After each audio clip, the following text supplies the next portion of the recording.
नमस्कार मित्रांनो, आपलं स्वागत आहे एक्झाम क्रॅकर करंट अफेअर्स या आपल्या यूट्यूब चॅनलवर. आज आपण पाहणार आहोत 13 सप्टेंबर 2025 मधील महत्त्वाचे प्रश्न, जे सर्व प्रकारच्या स्पर्धा परीक्षांसाठी उपयुक्त ठरतील. चला तर मग व्हिडिओला सुरुवात करूया. आजचा आपला पहिला प्रश्न आहे, भारताने अलीकडे कोणत्या आजाराविरुद्ध स्वदेशी बहुचरण लस विकसित केली आहे? तर या प्रश्नाचं योग्य उत्तर आहे पर्याय क्रमांक बी, मलेरिया. ही लस ICMR म्हणजेच Indian council of medical research यांनी विकसित केली आहे. या लसीचे नाव एडिफॅल्सिवॅक्स असे आहे. ही एक पुनःसंयोजित म्हणजेच रिकॉम्बिनंट आणि संकरित म्हणजेच कायमेरिक बहुचरण लस असून ती प्लाझ्मोडियम फॅल्सिपॅरम या परजीवी विरुद्ध संरक्षण देते. या लसीची पूर्व वैद्यकीय पडताळणी national institute of malaria research आणि national institute of immunology New Delhi यांच्या सहकार्याने करण्यात आली. जगातील मलेरियाच्या एकूण रुग्णांपैकी 1.4% रुग्ण भारतात आढळतात, तर जगातील मलेरियामुळे होणाऱ्या एकूण मृत्यूंपैकी 0.9% मृत्यू भारतात होतात. मलेरियाचे बहुतेक रुग्ण आदिवासी आणि दुर्गम भागांमध्ये आढळतात, जिथे भारताच्या सुमारे 20% लोकसंख्या राहते. आजचा आपला दुसरा प्रश्न आहे, SPREE 2025 आणि ॲम्नेस्टी स्कीम हे उपक्रम कोणत्या संस्थेने सुरू केले आहेत? तर हे जे दोन्ही उपक्रम आहे ते सुरू करणारी संस्था आहे ESIC. याचं लाँग फॉर्म तुम्हाला लक्षात ठेवायचं आहे आणि याचं लाँग फॉर्म आहे एम्प्लॉईज स्टेट इन्शुरन्स कॉर्पोरेशन. ESICने 2025 मध्ये कर्मचाऱ्यांसाठी सामाजिक सुरक्षा वाढवण्यासाठी आणि उद्योगांसाठी नियम सोपे करण्यासाठी 2 नवीन योजना सुरू केल्या आहेत. त्यापैकी पहिली योजना आहे SPREE 2025 म्हणजेच scheme for promoting registration of employers and employees. या योजनेचा उद्देश काय आहे? तर या योजनेचा उद्देश नियोक्ते आणि कर्मचारी यांना ESICमध्ये नोंदणी करण्यास प्रोत्साहन देणे असा आहे. ही योजना 31 डिसेंबर 2025 पर्यंत चालू राहील. आणि दुसरी योजना आहे ॲम्नेस्टी स्कीम 2025. ही योजना 1 ऑक्टोबर 2025 ते 30 सप्टेंबर 2026 या कालावधीत काय राहील? लागू राहील. या योजनेचा उद्देश खटले कमी करणे आणि कर्मचाऱ्यांना सामाजिक सुरक्षा लाभ सतत मिळवून देणे असा आहे. आजचा आपला तिसरा प्रश्न आहे, क्रॉस रिव्हर गोरिला प्रामुख्याने कोणत्या प्रदेशात आढळतो? तर या प्रश्नाचं योग्य उत्तर आहे पर्याय क्रमांक सी, नायजेरिया आणि कॅमेरॉन यांच्या सीमेवरती क्रॉस रिव्हर गोरिला हा प्रामुख्याने आढळतो. क्रॉस रिव्हर गोरिला ही वेस्टर्न गोरिला या प्रजातीची उपप्रजाती आहे. हे प्रामुख्याने नायजेरिया आणि कॅमेरॉन या 2 देशांच्या सीमेवरील पर्वतीय जंगलांमध्ये आढळतात. या गोरिलाचे सायंटिफिक नेम म्हणजेच वैज्ञानिक नाव आहे गोरिला डिहली. हे अत्यंत दुर्मिळ आहेत. अंदाजे फक्त 300 पेक्षा कमी गोरिला जिवंत आहे. International union for conservation of nature IUCN यांच्या यादीत हे अत्यंत संकटग्रस्त म्हणजेच क्रिटिकली एंडेंजर्ड म्हणून नोंदवले गेले आहे. तर आजचा आपला पुढला प्रश्न आहे, झापाद मिलिटरी एक्सरसाइज प्रामुख्याने कोणत्या देशाद्वारे आयोजित केली जाते? तर झापाद नावाची ही जी मिलिटरी एक्सरसाइज आहे ती रशिया या देशाद्वारे प्रामुख्याने आयोजित केली जाते. या प्रश्नाबद्दल डिटेलमध्ये जाणून घेऊया. झापद हा एक रशियन भाषेतील शब्द असून त्याचा अर्थ पश्चिम असा होतो. हा सराव प्रामुख्याने रशिया आणि बेलारस हे देश संयुक्तपणे आयोजित करतात.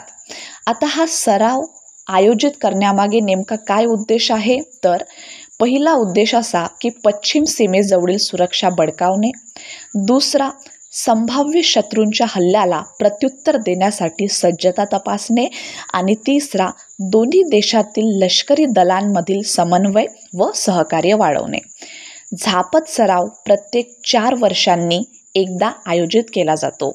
हा सराव मोठ्या प्रमाणावर आणि उच्चस्तरीय रणनीतिक सराव म्हणूनही ओळखला जातो.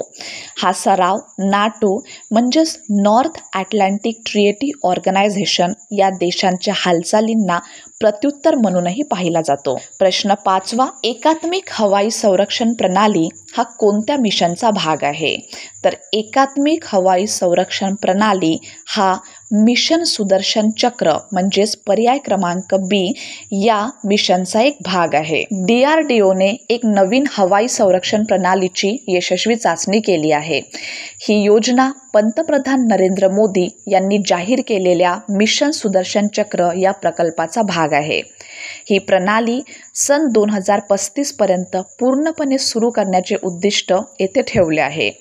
ही प्रणाली अनेक स्तरांवर काम करते आणि भारतीय वायुदल व स्थलसेनेच्या हवाई संरक्षण क्षमतांना एकत्र आणते. सुदर्शन चक्र विविध प्रकारच्या हवाई धोक्यांपासून संरक्षण करण्यासाठी तयार करण्यात आले आहे. यात इग्लासारख्या मॅनपॅड्स याचं लॉंग फॉर्म तुम्हाला लक्षात ठेवायचं आहे. Man portable air defence systems असतील ज्या कमी उड्डाण करणाऱ्या ड्रोन नष्ट करू शकतात. आजचा 6वा प्रश्न आहे, भारतीय सैन्याची पश्चिम कमांड कोणत्या प्रकारच्या मोहिमा राबवत आहे?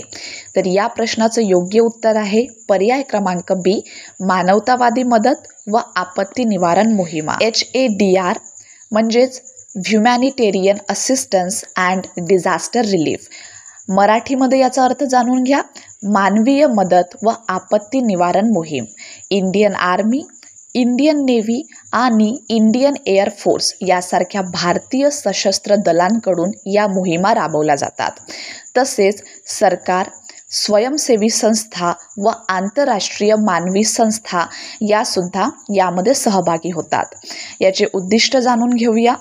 पहिलं उद्दिष्ट आपत्तीग्रस्त भागातील लोकांना तात्काळ आणि आवश्यक मदत पुरवणे आणि दुसरं उद्दिष्ट असं की नैसर्गिक आपत्ती, युद्ध, दुष्काळ, महापूर अशा संकटांमध्ये बचाव व पुनर्वसन कार्य करणे हे या मोहिमेचे प्रमुख उद्दिष्ट आहेत. भारतीय सेनाची पश्चिमी कमांड सध्या पंजाब, हरियाणा आणि हिमाचल प्रदेश येथील पूरग्रस्त भागांमध्ये मानवीय मदत व आपत्ती निवारण मोहिमा राबवत आहे. आजचा 7वा प्रश्न आहे, trade and economic partnership agreement म्हणजेच TEPA कराराचा मुख्य उद्देश काय आहे? तर याचं योग्य उत्तर आहे पर्याय सी, व्यापार, गुंतवणूक आणि सामरिक सहकार्य वाढवणे असा या कराराचा मुख्य उद्देश आहे. TEPA म्हणजेच trade and economic partnership agreement, मराठीमध्ये व्यापार आणि आर्थिक भागीदारी करार. हा करार इंडिया आणि European free trade association EFTA यांच्यात 2025 मध्ये झाला. EFTA मध्ये खालील 4 विकसित युरोपीय देशांचा समावेश आहे: स्वित्झर्लंड, नॉर्वे, आयर्लंड आणि लिचनस्टेन. कराराचे महत्त्व काय आहे? तर हा भारताचा पहिला व्यापक व्यापार करार जो विकसित युरोपीय अर्थव्यवस्थांबरोबर झालेला आहे. हा करार भारताच्या जागतिक आर्थिक महासत्ता बनण्याच्या दृष्टिकोनाशी सुसंगत आहे. EFTA देशांनी 15 वर्षात भारतात 100 अब्ज अमेरिकन डॉलरची गुंतवणूक करण्याचे आश्वासन दिले आहे. यामुळे सुमारे 10 लाख थेट रोजगार निर्माण होण्याची शक्यता आहे. प्रश्न 8वा, भारताने आपले पहिले परदेशातील अटल इनोव्हेशन सेंटर AIC कोणत्या ठिकाणी सुरू केले आहे? याचं योग्य उत्तर आहे अबुधाबी, पर्याय क्रमांक सी. भारताने आपले पहिले परदेशातील Atal innovation centre IIT Delhi Abu Dhabi कॅम्पसमध्ये सप्टेंबर 2025 मध्ये उद्घाटित केले आहे. या महत्त्वपूर्ण कार्यक्रमाचे नेतृत्व केंद्रीय शिक्षण मंत्री धर्मेंद्र प्रधान यांनी त्यांच्या युनायटेड अरब इमिरेट्स या दौऱ्यादरम्यान केले. या उपक्रमाचा उद्देश शैक्षणिक संबंध दृढ करणे, नवोपक्रम प्रोत्साहित करणे आणि भारत UAE दरम्यान शैक्षणिक उत्कृष्टतेला चालना देणे हा आहे. दौऱ्यात सिम्बायोसिस युनिव्हर्सिटीच्या दुबई कॅम्पसच्या पहिल्या वर्धापन दिनाच्या कार्यक्रमात उपस्थित राहणे देखील समाविष्ट होते. आजचा 9वा प्रश्न आहे, आदी संस्कृती या डिजिटल प्लॅटफॉर्मचे उद्घाटन कुठे झाले आहे? तर आदी संस्कृती या प्लॅटफॉर्मचे उद्घाटन झाले आहे भारत मंडपम नवी दिल्ली येथे. आदिवासी कार्य मंत्रालयाने आदि संस्कृती या डिजिटल प्लॅटफॉर्मची बीटा आवृत्ती सप्टेंबर 2025 मध्ये भारत मंडपम नवी दिल्ली येथे लॉन्च केली. या डिजिटल प्लॅटफॉर्मचा उद्देश काय आहे तर आदिवासी कलात्मक प्रकार जतन करणे, सांस्कृतिक वारसा प्रोत्साहित करणे आणि आदिवासी समुदायांसाठी शाश्वत उपजीविका सुनिश्चित करणे असे या प्लॅटफॉर्मचे उद्दिष्ट आहे. हा प्लॅटफॉर्म राज्य आदिवासी संशोधन संस्थांसोबत म्हणजेच state tribal research institutes trees यांच्या भागीदारीत विकसित केला गेला आहे, जेणेकरून अस्सलता आणि जमिनीवरचा सहभाग सुनिश्चित करता येईल. आणि आजचा आपला शेवटचा प्रश्न आहे, 2025 मध्ये कोणत्या भारतीय शहराला रामसार वेटलँड सिटी अक्रेडिटेशन ही मान्यता प्रदान करण्यात आली? तर याचं योग्य उत्तर आहे पर्याय ए, उदयपूर. उदयपूर या शहराला रामसार वेटलँड सिटी अक्रेडिटेशन ही मान्यता 2025 मध्ये प्रदान करण्यात आली. ही मान्यता अशा शहरांना दिली जाते जी जलक्षेत्र संवर्धन आणि शाश्वत व्यवस्थापन या क्षेत्रात उल्लेखनीय कार्य करतात. हा पुरस्कार स्वच्छ वायू सर्वेक्षण अवॉर्ड्स आणि वेटलँड सिटीज रिकग्निशन सेरेमनी या कार्यक्रमादरम्यान प्रदान करण्यात आला. हे दोन्ही कार्यक्रम पर्यावरण मंत्रालय यांच्या वतीने आयोजित करण्यात आले होते. उदयपूर, ज्याला सिटी ऑफ लेक्स म्हणून ओळखले जाते, यांनी शहरी जलक्षेत्रांच्या संरक्षणासाठी केलेल्या उत्कृष्ट प्रयत्नांमुळे जागतिक स्तरावरील निवडक शहरांच्या यादीत स्थान मिळवले. आणि आजचा आपला खास प्रश्न आहे, 2025 मध्ये कोणत्या संस्थेने नेवर अलोन ही AI आधारित मानसिक आरोग्य योजना सुरू केली आहे? तर या प्रश्नाचं उत्तर तुम्हाला कमेंट बॉक्समध्ये द्यायचं आहे. ही माहिती तुम्हाला उपयुक्त वाटली असेल तर व्हिडिओला लाईक करा आणि चॅनलला नक्की सबस्क्राईब करा. धन्यवाद.